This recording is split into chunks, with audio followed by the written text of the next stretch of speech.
Welcome back to Ribbon Candy Hooking. The break is over. I am ready to get up and do some work.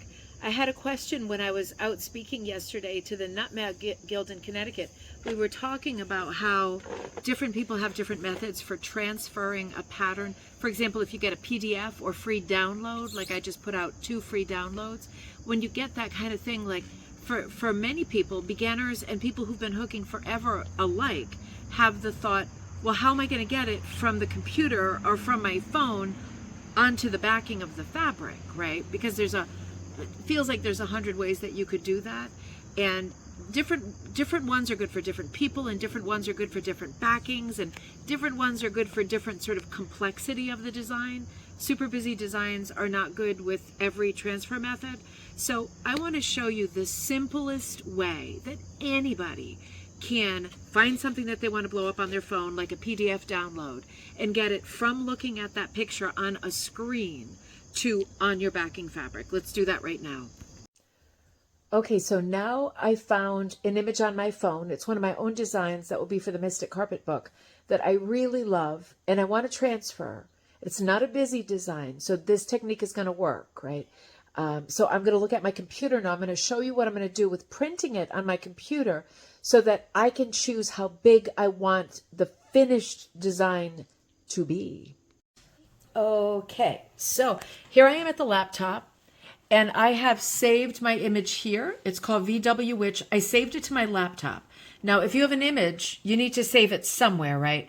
I'm a dinosaur, and I tend to always save things on my laptop, so I saved it over here.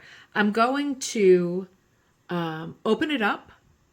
Sorry, I'm looking at it while I'm doing this. I'm going to open it up, and I'm going to copy it. I right click. Is that what you do too? And I do copy. So now it's copied. I'm going to come down here and open Excel because this is going to be the easiest way to do it. And hang on, I'm going to back up here.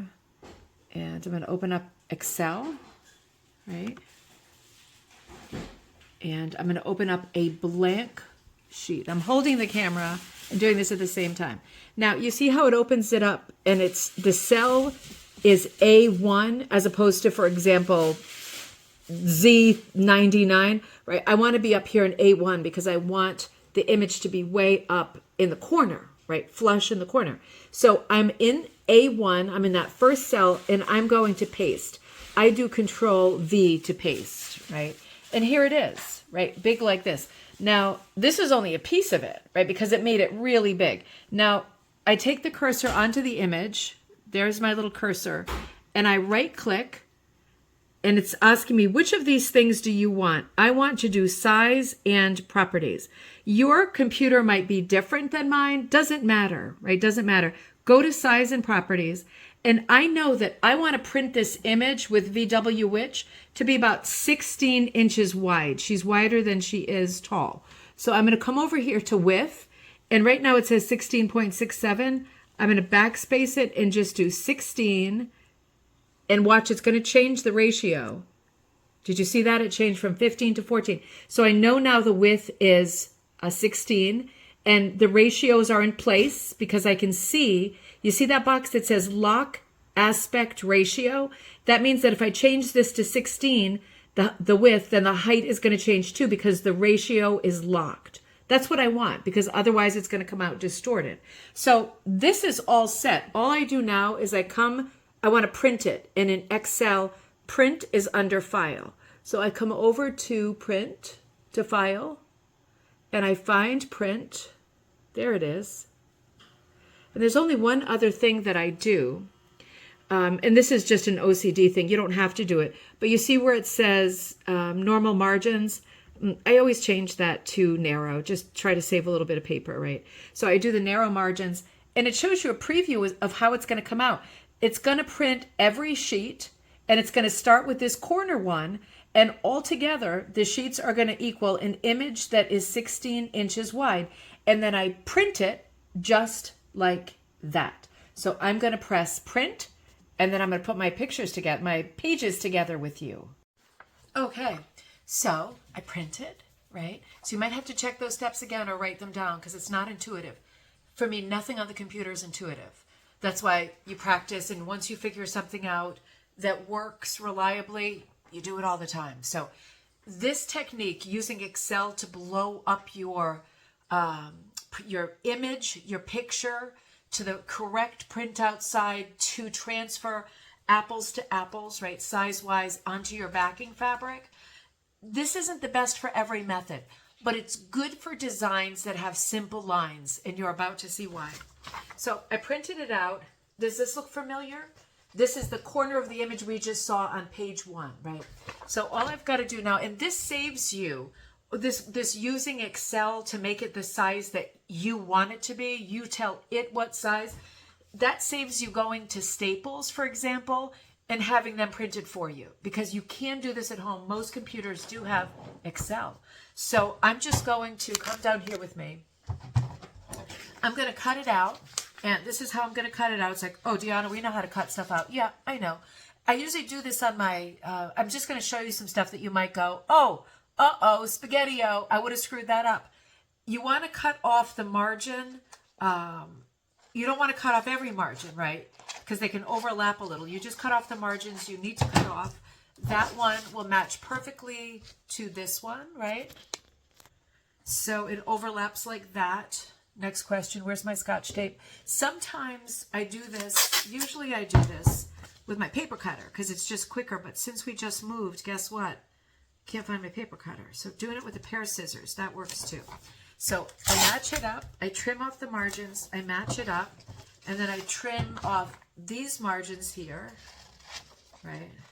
And I'm going to do the same thing.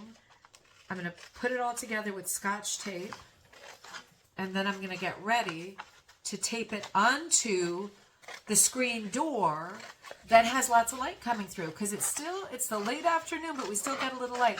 I usually cut off my extra stuff like this too. And I'm crazy enough that I often keep it because that'll make a nice sketch or a nice border design. I save everything. That's what got me in trouble with all my junk. So I'm just going to finish cutting these up and taping them together. Da da da da da. All right, VW Witch is ready to go. I have her Scotch taped together. And you know what I'm going to do with her now? I am going to tape her to the door. I've got a nice big window right here in my studio. I'm going to tape her up here with Scotch tape. Just a couple of pieces. That's all I'm going to need, right?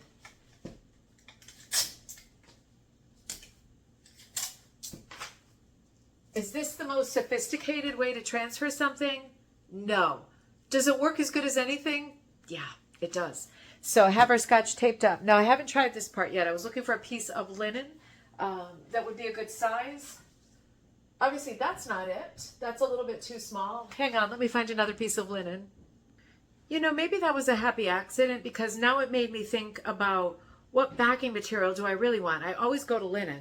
But let's have this conversation just in case we want to change our minds. So, for example, I usually use the white linen, and you could see right through it. This is the not bleached linen. This is the brown linen.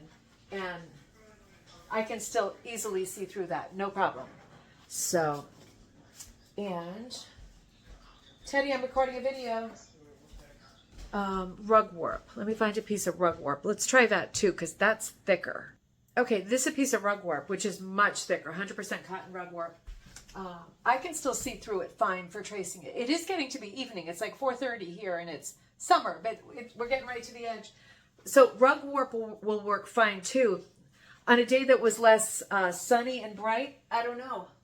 Now, I also have monk's cloth. I have tons of monk's cloth, and I never tend to use it because I like it less than other stuff. But monk's cloth is super thin, right? 100% cotton, super thin. That's also going to be great. Yeah, that works too. So it's going to be a question of, do I want to do it in with linen or with monk's cloth? And you know what? I think I have so much monk's cloth. I might do this with monk's cloth for a change. Let me cut a piece to fit it, and then we're just going to trace it through on the window, assuming the light holds and I don't get interrupted anymore. Okay, got it. So I use packing tape up here, right? Not Scotch tape, because I need it to be a little bit thicker. But however, masking tape, electrical tape, whatever, to get it up there, right? And I'm using, instead of a light box or a projection thing or a different transfer method, I'm just using what's left of the evening sun tonight to trace this through. Now, this doesn't change the fact that I need my design to be flush, like squared on my backing fabric. All rug hooking backings are wovens, which means there's up and down lines, and your frame has to be evenly set. So I might have to change my tape, but I'm going to come up here first and make sure I'm not looking at the line underneath. I'm just making sure, first and foremost, that I am squared. And then I can adjust my fabric. I wasn't squared at all. So I'm gonna have to move this a little bit. No problem. And let's make sure that we are good here too, because we can always do this later. You can adjust, but might as well, best foot forward, right? Best forward, might as well start on the right note. Concentrating. There we go. And so I might have to change that a little bit too. Let's see.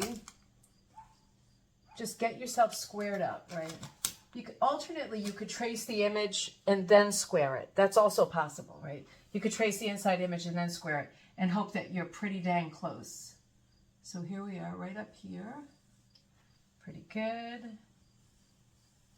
Of course, you could square it first. You could say to yourself, this piece is 16 by 14. I'm going to draw the square first. Doesn't matter. As long as your square is straight, nothing else matters. And nothing really matters. All right. There we go. Okay. So here we go. I'm just going to trace the image right through. And I'm going to do my best to get VW Witch looking good. You know, I just noticed as I trace the wheel, it looks like, almost looks like an eyelash. I'm tempted to kind of do that with them and make eyelashes. I might do that. Funny, I never noticed that. I didn't notice that when I drew it. So I'm literally just going to trace this and put in all my little bits and bobs. And I'm using the light from the sun and not using a light box. And I managed to do this with just my computer, no trips to, oh, my tape came undone. No trips to Staples, right? So you save yourself some heartache driving around like a fool in circles, right? I just did it at home with my computer using Excel, like 2 steps using Excel. So, oops, got that a little bit off. Yeah, my thing fell. That definitely didn't help. But I'm just going to go ahead and trace all of this. And then I will decide if I want the eyelashes. And then, oh, here's her witch's hat. And then I will show it to you.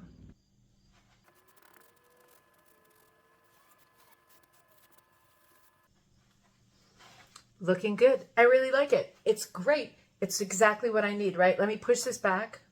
It's all I needed just in time. It's getting very dark in here, but this is all the information I need. The next thing I'm going to do is take it down off the window and sew the edges. You could tape the edges just so it doesn't unravel when you're working on your hooking or your punching.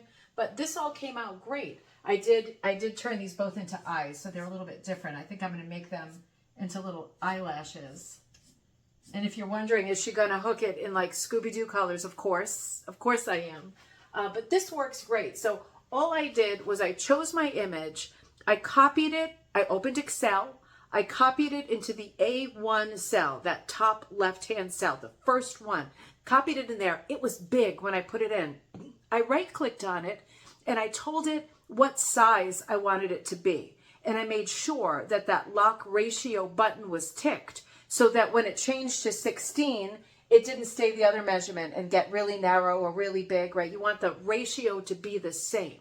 So I chose what sizes I wanted it to be. In the properties, right? In properties. And then I just went to print and I printed it. I changed my margins to the narrow margins as opposed to the normal margins. Doesn't matter. But I could see it was just doing one corner. And that meant that for this pattern, it would be a 4 paper printout.